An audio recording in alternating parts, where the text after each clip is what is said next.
Isn't it like the best family reunion? You walk in, you can't take two steps before you get a hug, you have a story. And now what I love is bringing that to the young kids. I love letting them know that it doesn't matter if you started last week, you're part of our family. Welcome to another episode of Contrabass Conversations, your show covering life on the low end of the spectrum.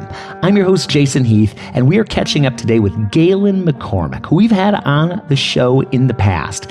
I had the chance to go out for some tapas and some wine with Gaelen during her very busy schedule, which she'll get into here, working with the Young Bassists at ISB 2017. Gaelen has put out not one, not two, but 3 volumes of a series called Mastering the Bow. So in addition to talking about what she's up to with the Young Bassists, which is a magnificent contribution to the convention, we talk about the book, the 3rd volume of this book.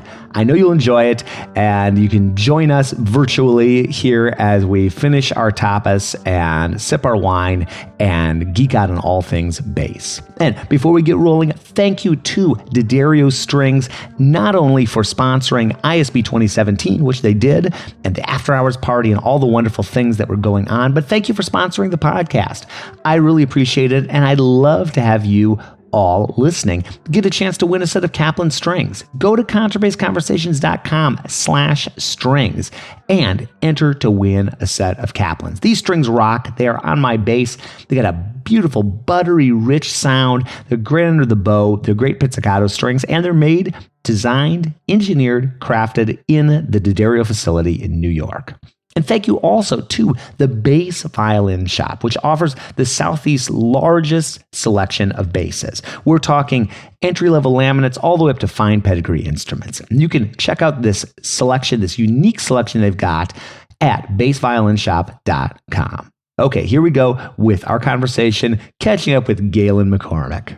So I was thinking about it after we talked about it last night. Have you seen it's the comedians in cars getting coffee? Yeah. I'm like, this needs to be the sub-series of your podcast. Right, exactly. Contrabass Conversations over cocktails. I like it. I've only done this, as I've done 360 of these or something. I've only done one in this kind of setting before, and that was at a Bosnian pizza place. Are you kidding? With a lyric opera bass player and his whole studio, and Miloslav Gajdos, if you know him. Yeah. Yeah, so Gajdos was up there singing and drinking beer, and so it's funny because and this was before I had this, so it was like a mic in the middle of the table, and you hear Bosnian shouting, clanging of pots and pans, chaos, and we're in the background. So, but I actually like this setup. I think it's fantastic, and I really hope this becomes a sub-series for you. I could make that happen for sure. This is hanging out in places like this is a big part of my life. So I just have to yeah. here. Well, and now that you're in California, I bet you could do a whole AM series. That's of course conversations over coffee, Right, but exactly. This is the post 5 p.m. episode. So it's nice to see you in person.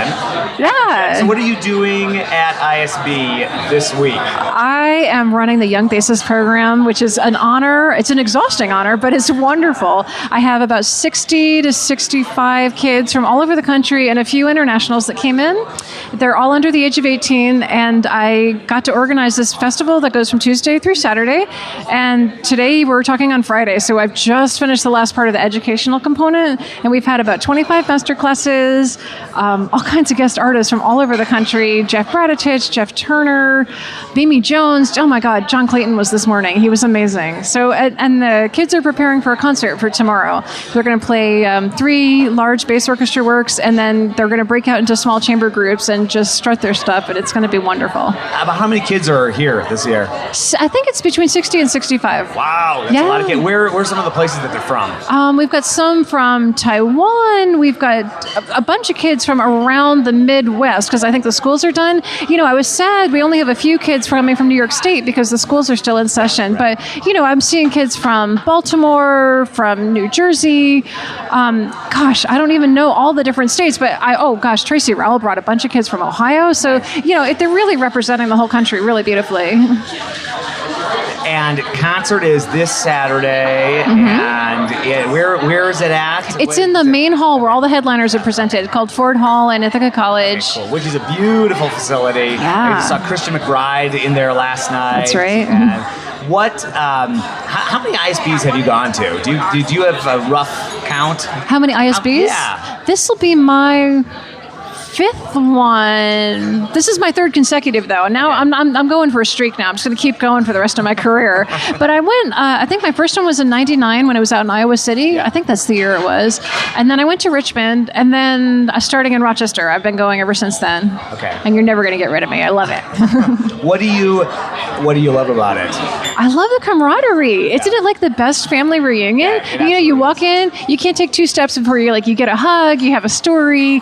And now what I love is bringing that to the young kids. I love letting them know that it doesn't matter if you started last week, you're part of our family, and we want to help you succeed. Well, it was really fun last night. Christian McBride acknowledging this bassist. How old is that bassist? He's 8. He's the most adorable thing ever. Oh my God. He was dressed to the nines in the audience. Yep. And Christian McBride, I don't know if he's fully aware of the magnitude of being called out like that, like Christian McBride from the stage, but it was just amazing. And then he stood up and kind of turned around, and that was just unbelievable. Oh, he's wonderful. I feel like he's at that unbridled age, where I don't think he does know, and it's okay that he doesn't know, but all the kids have that kind of energy, but they're at different ages. If they're 13 or 15 or 17, they're at a different point of how much they want to show it, but I know it's in there, so I'm just doing whatever I can to serve them.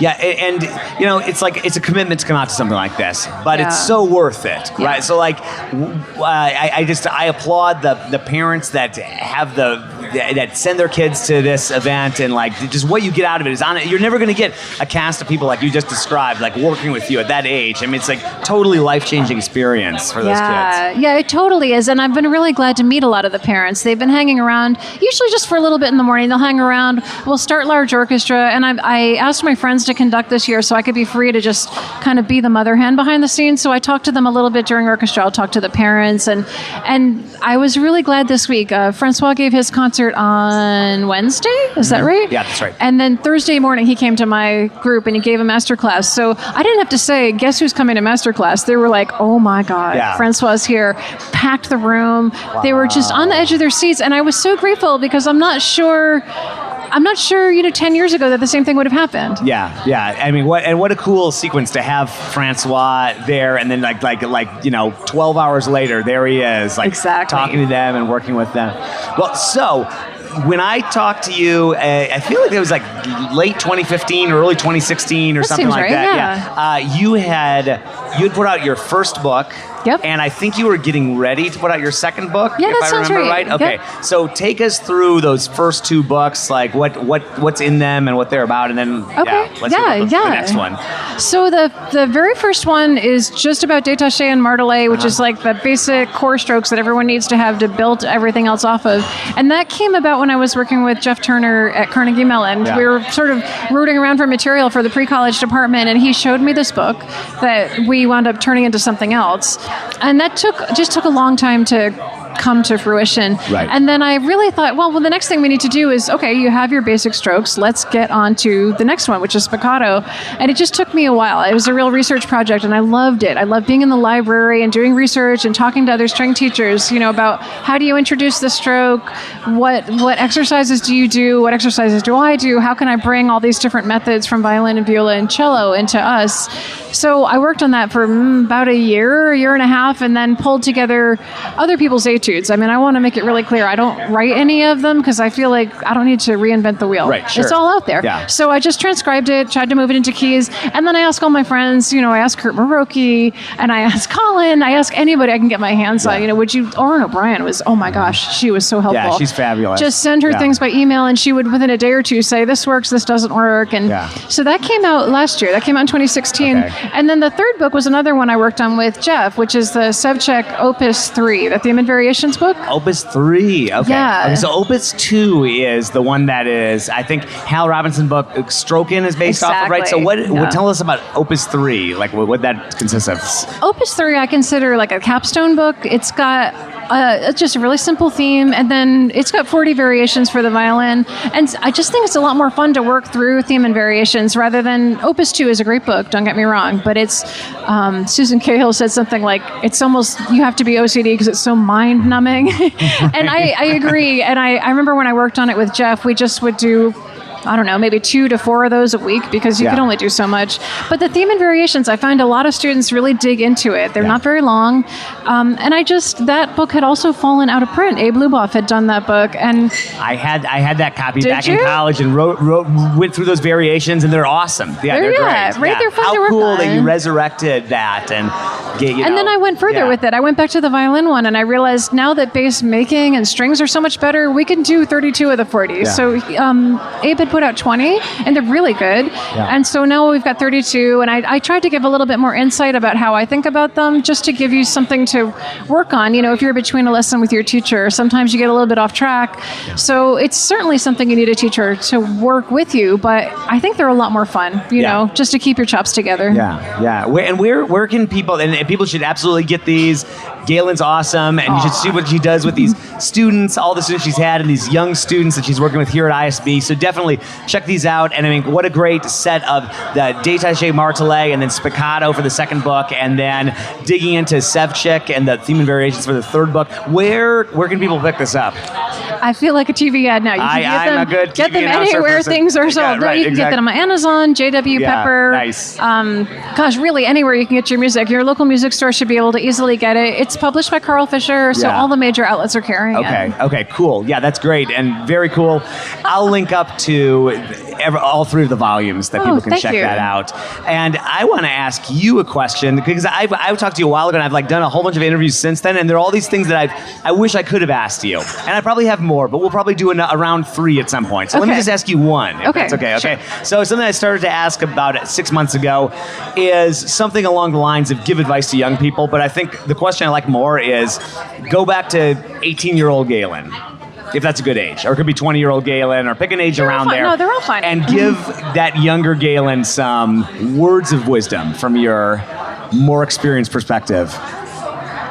Wow, I'm gonna say what Francois said in his class the other day. He said, "Be yourself. I don't want you to play like me because I play like me. I want you to play like you." And I wish I had heeded that earlier. That think about what you want to sound like, and then just really pursue it with passion. Ask a lot of questions of other teachers, and don't be afraid to sound different from the other people in your bass studio, because you should sound like you. Yeah, that's great. Well, congratulations on everything you do, and thank you. The ISB thanks you. I thank you. We all appreciate what you're doing, and keep it up. And check out the books, people. Please, it'd be great, and we both appreciate it. And great catching up with you, Gaelen. Thanks, Jason. Thanks for having me over. It's nice to hang out with you. Absolutely. Gaelen, it was great hanging out with you. And folks, links in the show notes to the new volume, as well as volumes 1 and 2 of Mastering the Bow. And if you haven't listened to our first episode, contrabassconversations.com/Gaelen McCormick will take you there, and you can check out the previous episode. And by the way, if you put /whatever guest name, you'll hear their appearances on this podcast. So if you put /Gary Carr, you'll hear our most recent conversation with Gary Carr. You'll hear the panel discussion with Gary Carr, and you'll hear the episode I put out years ago with Gary on Barry Lieberman and Friends series. So that's a little hack you can use on the website. And if you have our app, we have an app. If you don't have it, get it. It's free. Go to contrabassconversations.com/app, or just search in the App Store, and it's got a great search functionality. So you can not only search on guest name, but you can search on topic. So if you're looking for classical jazz, right-hand technique, left-hand technique, practicing strategies, audition strategies, whatever, type it in and you'll be able to find it really easily. Great to catch up with Gaelen. Great to have you along in this journey. contrabassconversations.com/ISB will take you to all this coverage, and we will see you again soon for more life on the low end of the spectrum.